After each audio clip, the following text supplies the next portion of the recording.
guys, I do this. Like, I give you a half camp, like, progress report for the most part. You sure you don't want to wait until Saturday? We gonna get you. Yeah. We You don't? No. Okay. No, We get you today. You're good. What you got for me? So, yeah, we are at the halfway point. How have you felt about Biggie Marshall? You know what? That kid has actually improved. And it's not like, he's always taking care of his body, and the kid's always worked. That's never an issue. But now it became understanding it's the little things. It's how you practice, how you line up, what's the leverage. And it's not just one time or, the first 4 times. Now it's every time. You know what I'm saying? And he's working at that, like that's what's different about him. His ability to, now it's about locking in every time he takes the field. And I said, hey, if you get tired, hey, give me a hand. This kid really gets tired, or he's not going to tell you he's tired. Yeah. You know what I'm saying? My thing now is I'm trying to limit how many reps he's going, you know what I'm saying, from that standpoint. Of every time he's out there, though, I want him to feel fresh, like he can go a million miles an hour every single play. Why do you think you got that change out of him? I mean, there's always going to be a sense of urgency, you know what I'm saying? When guys are seniors, that's just how it is. That's how it goes sometimes. But you know what? He's mature. You know what I'm saying? The kid's maturing like everybody else. You hopefully even in my old age that next year I'll be better than I was this year. You know what I'm saying? From that standpoint. But no, he's taking the reins. He's come in. Now, you know what the crazy thing is he's displaying the leadership capabilities that I knew he had in him. But when he was that young guy, he let other people lead the group. Now he's trying to take a more of a leadership role within the group, and that's all I can ask for him. You know what I'm saying? To try to teach the young guys what it takes to be a successful player at this level. There are a lot of reps available right now because your other corner is not here. Yeah, I don't even speak. That sounds about a coach.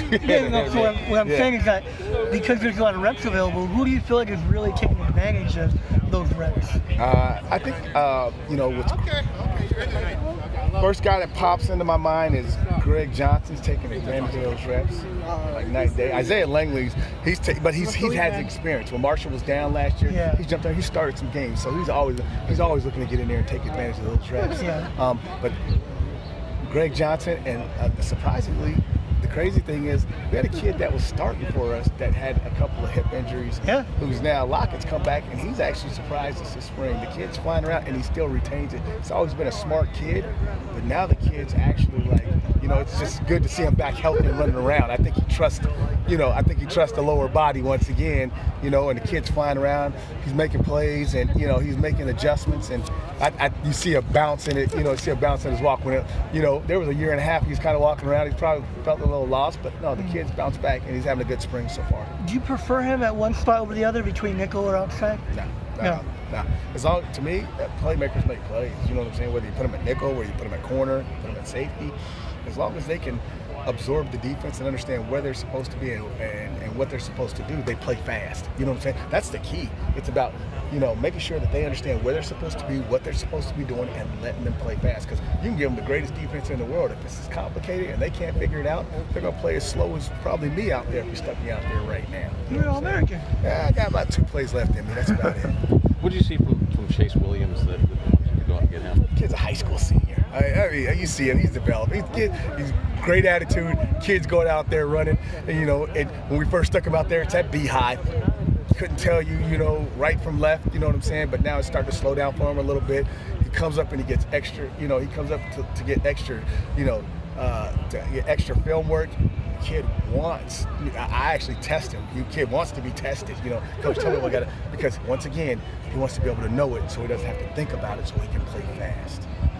Talking to Biggie, he said the thing that looks different about him, he's playing with his feet and his eyes, not his hands. Yeah, you know what though, and you guys see, I got a million things to try to combat people that got aggressive hands. I got boxing gloves, I got punching bag gloves, I got everything. But it's for him to take it within to understand that that's going to take me to the next level. At the next level, they're going to find a way to call a penalty, and we all know that I will never say the game is slanted. Let's just say that the people on the other side of the ball have certain advantages that we do not have. We wish we did, But at the end of the day, he knows what he would like to do to improve, and that's just a sign of a good player. Because I can tell him what they do, and I can give him the drills and tell him to come out here and do it, But it's when a guy starts to watch himself through the year last year and say, what do I need to improve on?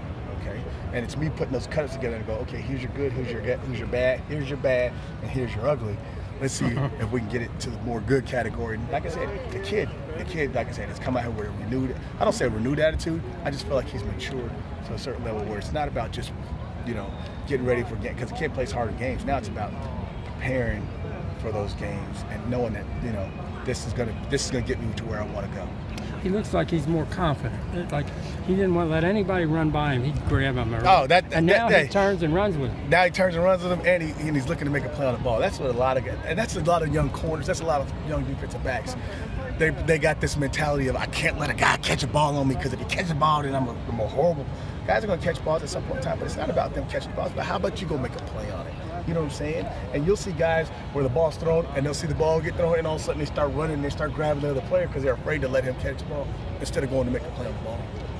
That's where I think some of the guys have changed. When you evaluated your position group as a whole last year, was there lack of depth? That's the only thing I say. Lack of depth. And what happens is when you got lack of depth, you got some guys out there that are playing a lot longer than what if you had that depth that you could go, hey, he needs to take a series off. He needs to take 4 or 5 plays off. You know what I'm saying? Where I felt like I didn't have that last year. I felt like coming into this spring, I have it. You know what I'm saying? Okay. I finally have the depth to where I can give him a series off, 2 series off. You know what I'm saying? And when they go in, now they're fresh and they understand it. Not like all of a sudden we changed the defense while they were out. You know what I'm saying? It's going to be the same defense when they get in there.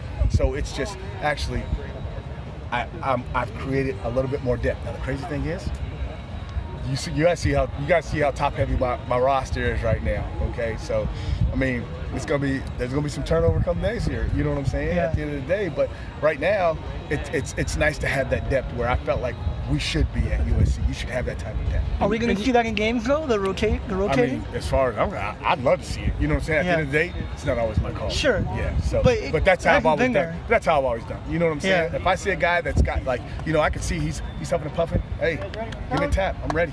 Yeah. And you don't have all your depth here. You got a couple of. I got a couple of guys coming in, man. I'm excited. I tell you, I finally feel like I'm getting some. So you're going from lack to a whole lot. I wish it was a whole lot. Look at the roster. Look at the roster. If you actually, I'm potentially losing seven defensive backs. For this fall. For this fall, it'd be pretty good, and that's a good thing. Yes. But, one final one. What about 50-50 balls? Is that something that? You know what's crazy, and that's what we've been working on also. They're gonna play jump ball with us. There wasn't too many times that when you cut on the film, you just saw guys scot-free with nobody around him. It was when they dropped back and said, "Hey, let's throw it up and let me see if my guys." Because the offense throws it up thinking, "Hey, I got 75% chance something's going to happen. He's going to catch it. It's going to be an incomplete pass, or we get a PI." What's the worst thing? 25. They get an interception. I think they're going to take that. They're going to try to throw it up there. Yeah. You know what I'm saying? So hopefully, like I said, we've been working some drills where the high point compete. You know what I'm saying? Because they're out there playing with 6'5" guys, and they're just trying to throw it up, play jump ball against us. So we've been working that, and that's how you get better. You got to drill it. Don't expect them to go out there and go, "Hey, you need to go make a play on that." If you don't work it, how do you expect them to make a play on it?